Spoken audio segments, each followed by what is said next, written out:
Meis dan Helena Lim sama-sama ditahan. Ya, Pak Tom Lembong dan tim sesnya. Baterai yang mengandung 0% nikel. Saja di dunia pertambangan ini. Motor itu di mana-mana paling takut. Siapa sangka belimbing sayur dan asam sulfat bisa menangkap koruptor. Muis itu bisa beliin anaknya private jet.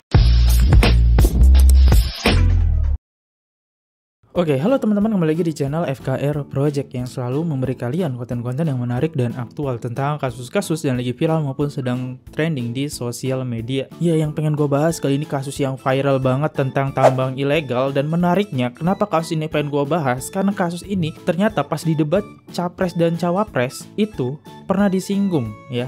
Cawapres ya, berarti lebih tepatnya Gibran. Dia menyinggung tambang ilegal. Sekarang kejadian tambang ilegal belum lama, sekarang kejadian penangkapan dua sosok, dan gak main-main. Dana yang dikeluarkan kerugiannya sampai 271 triliun. Apa nggak gila nggak tuh ya dana segitu? Wow, itu banyak banget ya. Dan apa sangkut pautannya dengan Tom Lembong sampai dibawa-bawa oleh netizen? Oke, menarik buat kita bahas. Ya, buat teman-teman yang baru mampir, jangan lupa guys, kalian bantu gue dulu dengan klik tombol subscribe ya. Yang udah klik tombol subscribe, gue ucapin banyak-banyak terima kasih. Yang belum, silahkan di subscribe. Dan jangan lupa juga kalian tinggalkan jejak dengan cara kalian berkomentar, like, share, aktifin juga tombol loncengnya. Dan buat teman-teman yang pengen mensupport channel ini, teman-teman bisa langsung aja klik super thanks. Dan di akhir video super thanks kalian akan kita bacakan. Gak usah berlama-lama, kita bakal mulai videonya sekarang juga. Let's go.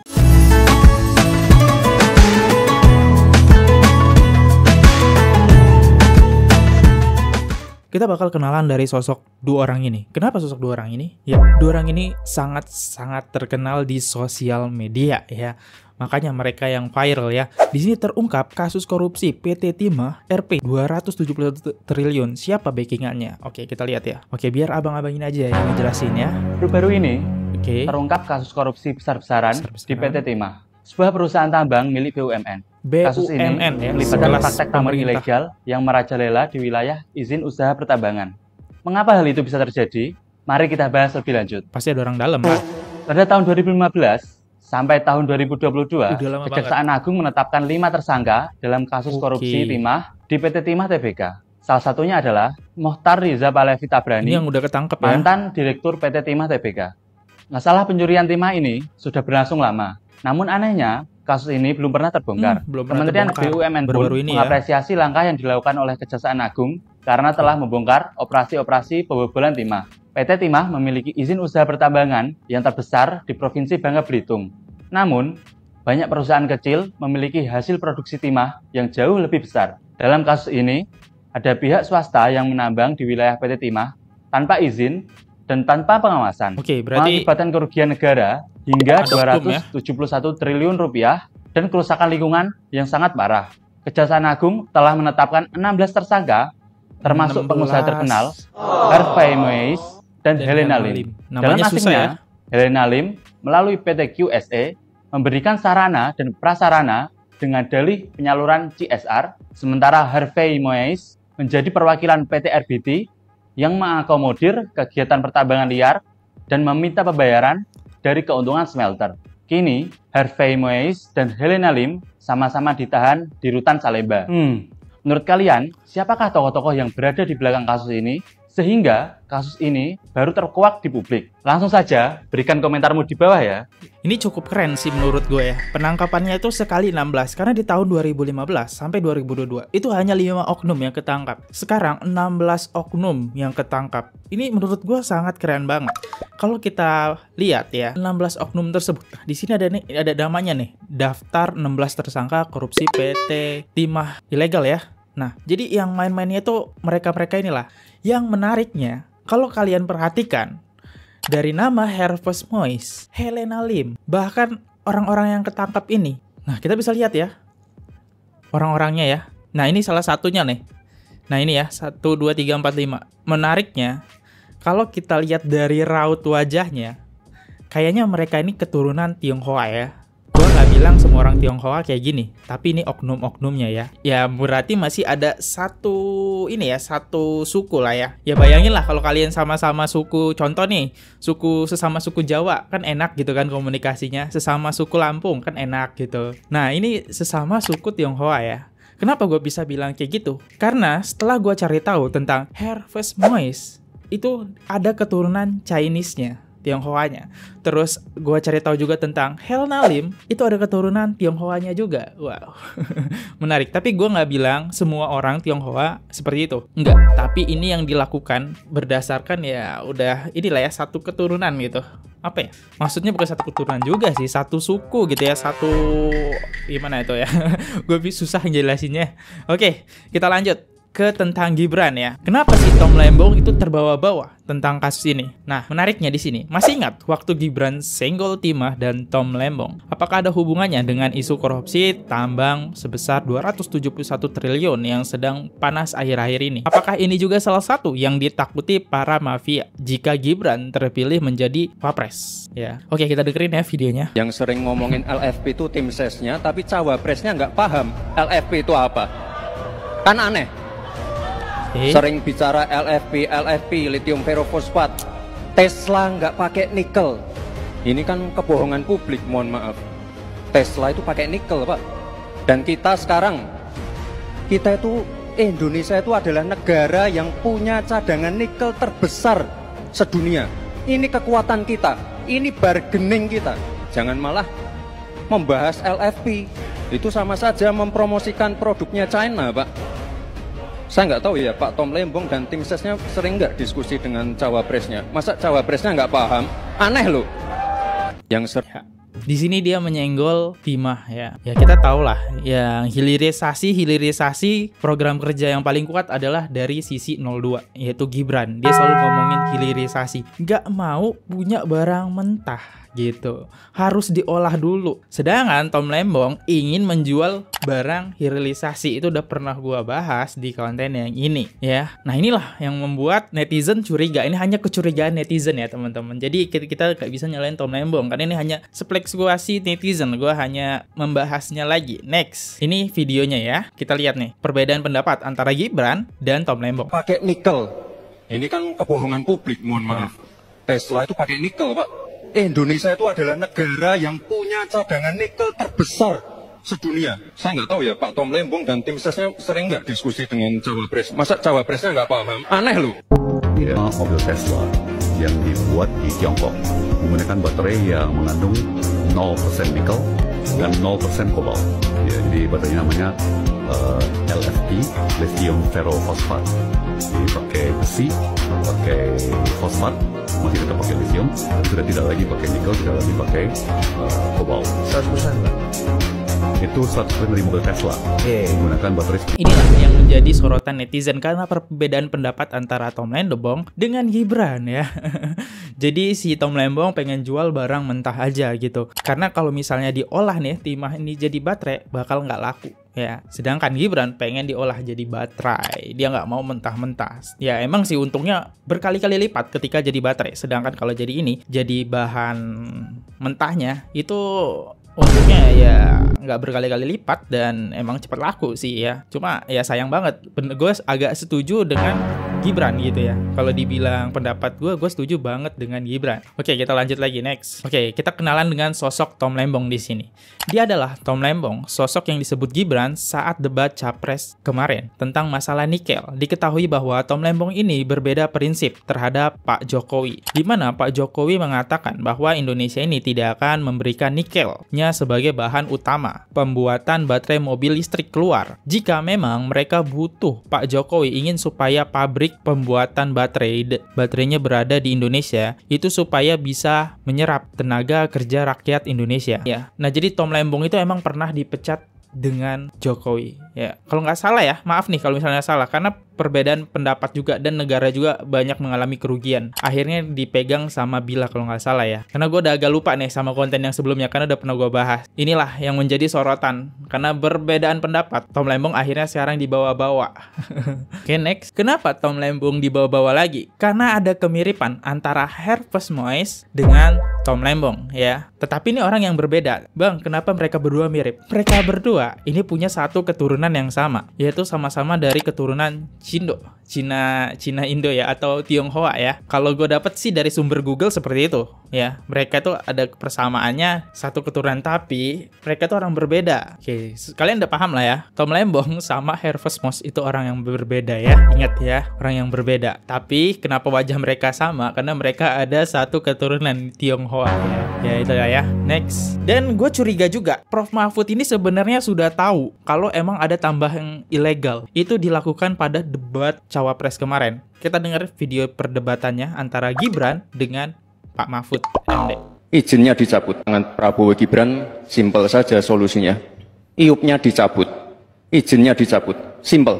Karena sesuai Undang-Undang Dasar 1945 pasal 33 ayat 3 dan 4 dan juga Pancasila sila 4 dan 5, kita ingin sumber daya alam ini dimanfaatkan sebesar-besarnya untuk kemakmuran rakyat. Dan juga kita harus menjalankan Permen Investasi nomor 1 tahun 2022. Intinya kita ingin perusahaan-perusahaan besar ini bisa menggandeng UMKM lokal, pengusaha lokal, jadi mereka tidak besar sendiri, tapi ikut membesarkan warga lokal, pengusaha lokal, dan UMKM setempat. Ya, terima kasih. Masih ada waktu, Pak Gibran? Cukup atau lanjut? Cukup? Baik. Saya mencatat juga tambang ilegal sebanyak 2.500. Prof Mahfud udah tahu juga tuh tambang ilegal ya. Tapi juga ada yang lebih dari itu. Dalam 10 tahun terakhir terjadi deforestasi 12,5 hektar hutan kita. Itu jauh lebih luas dari Korea Selatan dan 23 kali luasnya Pulau Madura di mana saya tinggal. Ini deforestasi dalam waktu 10 tahun. Bilang, ya cabut aja IUP-nya. Nah itu masalahnya. Mencabut IUP itu banyak mafianya. Nah, banyak mafianya. Banyak mafianya. Saya sudah mengirim tim ke lapangan, ditolak. Sudah putusan Mahkamah Agung. Itu begitu. Bahkan KPK seminggu lalu mengatakan untuk pertambangan di Indonesia itu banyak sekali yang ilegal dan itu di backing oleh aparat-aparat dan pejabat. Itu masalahnya. Baik, terima kasih. Oke, ya di sini yang jadi pusat perhatian antara Mahfud dengan Gibran. Kalau maaf nih ya, untuk Caimin agak kebingungan mungkin ya. Nah ini ya, nah di sini Prof Mahfud kan udah pernah kerja di pemerintahan, dia juga tahu banyak mafianya. Ya mungkin Gibran juga tahu gitu banyak mafia. Ini yang jadi permasalahan sekarang ya, gimana cara nutupnya. Tapi kalau Caimin kayaknya sih agak kebingungan ya. Oke, kita masuk ke komentar dulu. Jangan-jangan Mas Gibran sudah tahu, cuma belum kuat buktinya. Nah itu, sekarang ya dia masih di bawah nih ya. Dia nggak bisa bertindak apa-apa kan. Sama dengan Prof Mahfud juga, dia masih di bawah nih ya. Mafianya tuh sangat banyak ya. Ya semoga jadi wapres, dia bisa membasmi mafia-mafia ini ya. Next. Yang aku pertanyakan, sekarang 271T bisa disita negara nggak? Ya semoga aja sih. Agak sulit ya. Gue nggak tahu bisa apa enggaknya ya. 201T kalau buat bayar hutang Indonesia masih sisa banyak nggak hutangnya? Nggak tahu lah. Next, jangan-jangan 271T di backingin Pak Jokowi. Pendukung 01 padahal ya. Nggak tahu juga. Next. Oke. Teringat dengan kata Mahfud MD karena melihat kasus korupsi timah 271 triliun yang menyeret suami Sandra Dewi dan Helena Lim. Ini kalau nggak salah Prof Mahfud sebelum dia menjadi calon cawapres dia udah ngomong kayak gini ya. Nih, dengerin. Luar kata ini pertambangan mineral utama. Saya kan cerita bahwa pada tahun 2014 2013-2014. Jejak digitalnya nanti dicari aja di Google, pasti masih ada. Apa tuh? Itu ada informasi dari kepala PPATK waktu itu. Oke. Abdul Somad. Abdul Somad? Ya, Pak. Kenapa? Samad, Abraham Samad. Abraham Samad. Kenapa itu? Yang mengatakan begini, kalau saja di dunia pertambangan ini kita bisa menghapus celah-celah korupsi, maka setiap kepala orang Indonesia itu setiap bulan akan mendapat uang 20 juta rupiah tanpa kerja apapun. Setiap tuh anak kecil dan sebagainya. 20 juta setiap bulan gratis dari negara. Agak susah sih, tapi bagus gitu. Is the drama. I'm the drama. Ya, mereka berdua nih ya, ketangkep. Agak susah kalau misalnya ngebagiin 20 juta per orang. Ya tapi itu tentu saja bisa. Cuman Indonesia ini banyak mafia gitu. Ya manusia biasa lah ya, kayak nggak puas dengan harta. Lo udah dikasih 20 juta, lo pasti bakal minta lebih. Apalagi yang ada di atas ya. Kalau orang udah terkenal dengan jabatan, kekuasaan, pasti minta lebih. Ini agak susah kalau kita bagi-bagi gitu ya. Bahkan Prof Mahfud sendiri udah tahu. Cuma ya gimana ya, karena ada mafia di situ. Jadi ya mereka ini nggak bisa bertindak. Mafianya banyak. Contoh lo udah bisa ngelewatin tahap 1 nih, masih ada tahap 100 caranya. Karena ada 100 mafia yang ngehadang lo di sana buat gagalin proses ini dilaporkannya. Ya emang Indonesia ya ribet ya. Prof Mahfud juga udah tahu bahkan ya. Ya inilah ya. Dan ada yang netizen nih, kayak kita tuh harus milih Anies karena Anies punya pendapat seperti ini. Kita coba dengerin ya pendapatnya. Paling takuti oleh koruptor itu. Koruptor itu di mana-mana paling takut jadi miskin. Oke. Paling takut itu kalau jadi miskin. Karena itu menurut kami kita harus memastikan undang-undang untuk pemiskinan bagi pelaku korupsi itu ditetapkan dan itu menjadi hukuman yang paling menjerakan. Begitu Anda korup, maka Anda dimiskinkan oleh negara. Seluruh asetnya diambil alih oleh negara. Seluruhnya. Sehingga habis kekayaan itu. Dan itu orang berpikir 2-3 kali. Nggak salah pas wawancara gitu lah ya, mereka masih jadi capres-cawapres ya, calon gitu ya. Dan mereka punya pendapat seperti ini. Gue setuju banget dengan pendapat Anies Baswedan.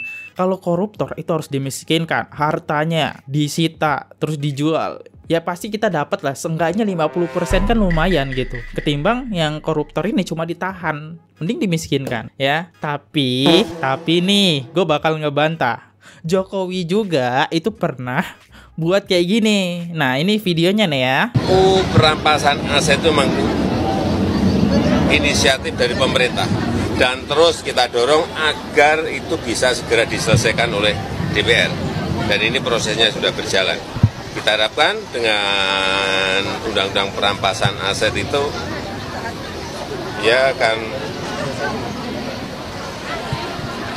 memudahkan proses-proses utamanya dalam tindak pidana korupsi untuk menyelesaikan setelah terbukti karena payung hukumnya jelas. Tuh, Jokowi itu udah bersuara. Apa tuh yang bilang Anies duluan yang bersuara? Enggak, Jokowi juga ada bersuara. Nih, gue kasih jejak digitalnya. Ini salah satu di YouTube. Tuh, kalian bisa lihat 11 bulan yang lalu, 9 bulan yang lalu, Jokowi itu selalu bersuara teman-teman ya, tentang RUU perampasan aset. Dan info terakhir gue dapat, di Presiden Jokowi dorong penyelesaian UU perampasan aset itu di tanggal 12 Desember 2023. Nah, Jokowi terus bersuara tuh sampai di 12 Desember 2023, berarti itu masih pemilu-pemilunya ya. Nah ini, tetapi gue cari di Google, jadi kayaknya entah kenapa belum disahkan atau kayak gimana, gue nggak tahu sih. Karena gue coba search di Google ya, di sini gue nggak dapat info di mana RUU perampasan aset itu disahkan. Gue curiga nih, jangan-jangan ada mafia juga nih ya.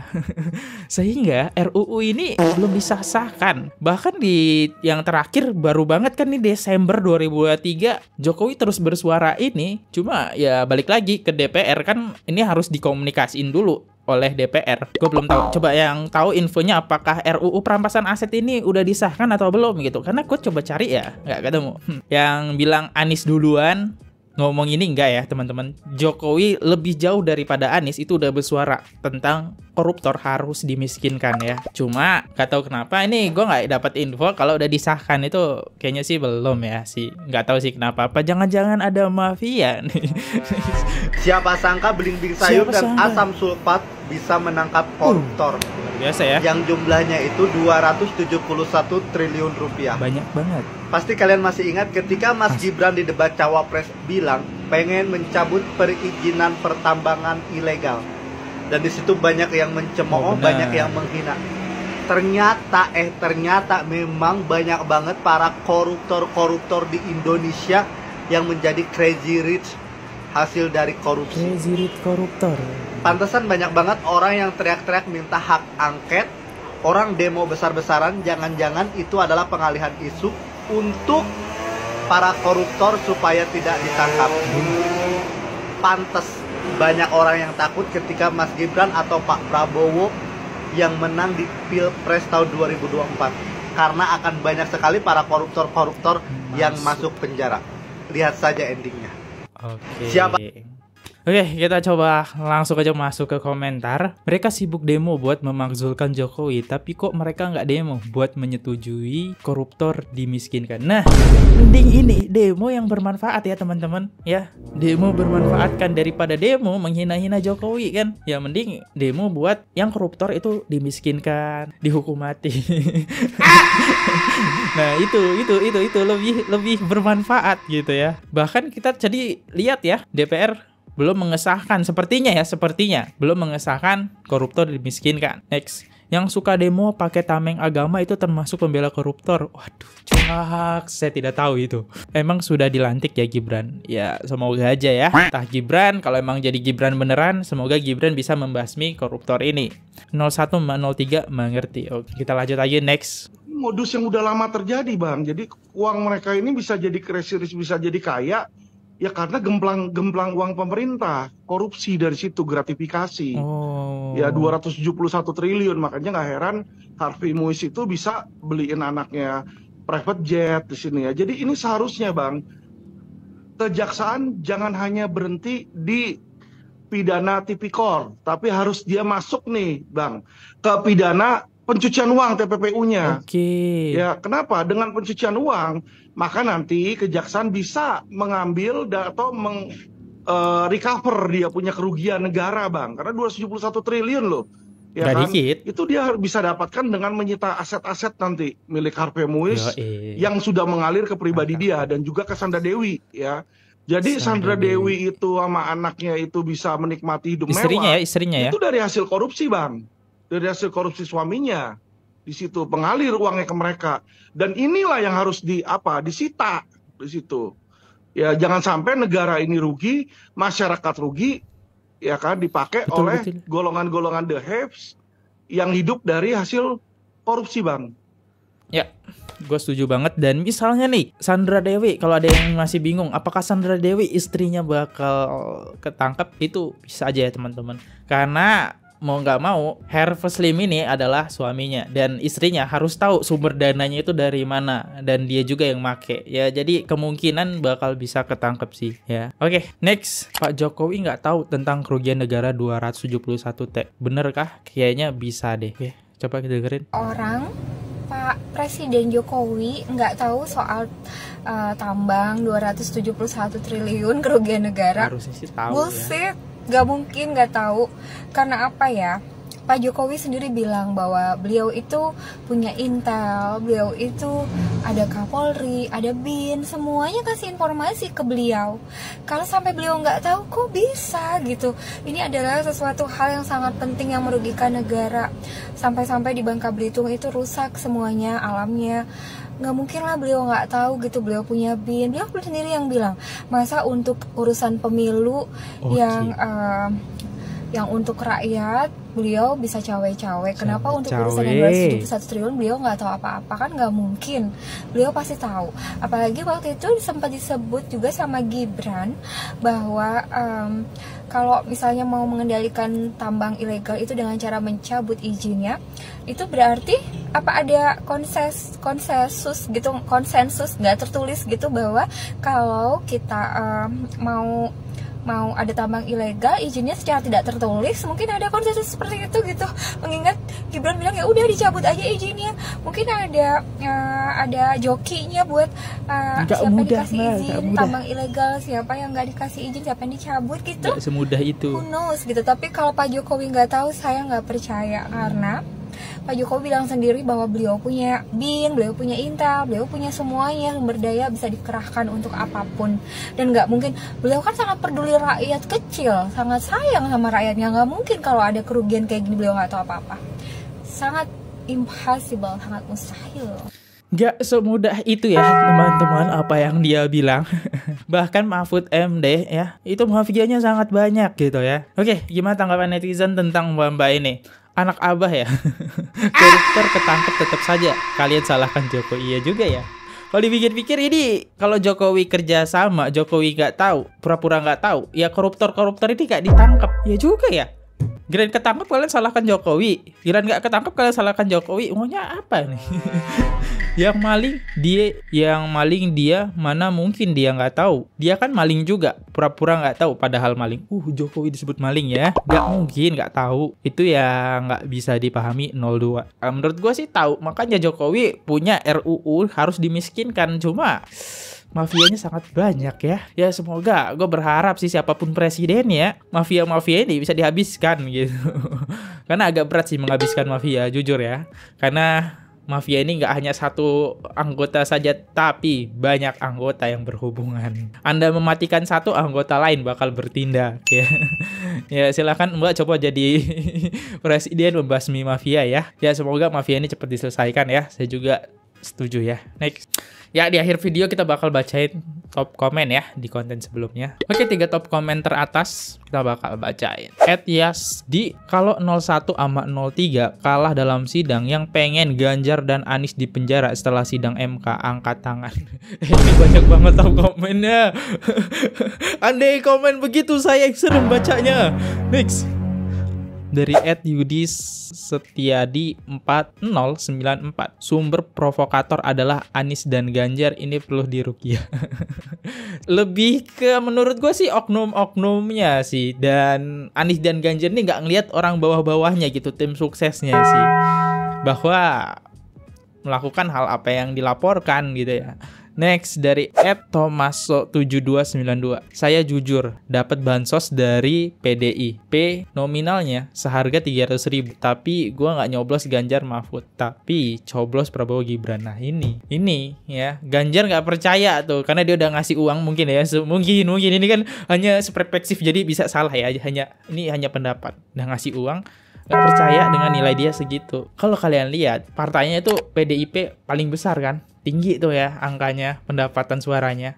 Sedangkan kok presidennya kecil. Ini yang membuat Ganjar nggak percaya nilai dia 16-17% gitu ya. Ya gimana nggak sakit hati, 500 miliaran dana kampanye keluar, tapi yang menang malah partai-partainya, sedangkan presidennya malah dapat si Ganjar 16%. Ya itulah yang membuat sakit hati. Thank you, udahlah gitu aja ya. Thank you banget buat 505 komentar.